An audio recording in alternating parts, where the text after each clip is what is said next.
Sen doğulan torpaq gözəl, her söhbətin şeir gəzər.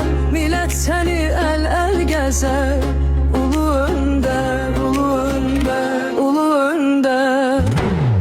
Bir güneş sen ışıl üzlü, bir dahi sen ala gözlü. Bal söhbətli şirin sözlü. Ulu öndər, ulu öndər.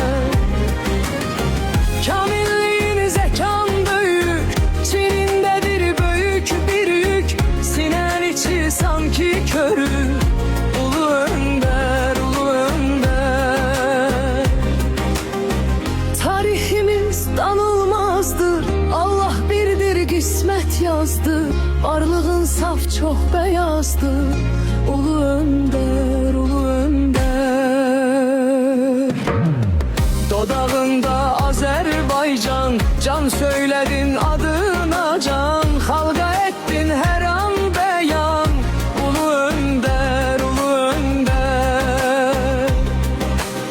Zirvelenen karlı dağsan, cennet gülü gülşen baksın. Yaddaşlarda kalacaksın.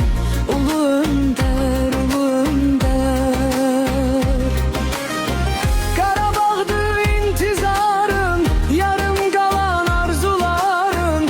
Sağalacaq yaraların. Ulu önder, ulu önder. Güvence alıp komandandan, oğullar da keçdi candan. Bayraq astı Qarabağdan. Ulu önder, ulu önder. İlham oğlun seni andı, göz yaşardı, dik dayandı. Düşmenlerin bağrı yandı. Ulu önder, ulu önder. Türk oğlusan köklü soylu, alıp kimi servi boylu. Getiyetli haray hoylu. Ulu önder, ulu önder.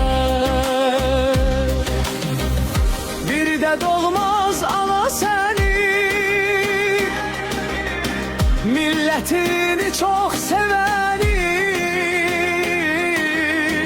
Rahmet olsun geli geni.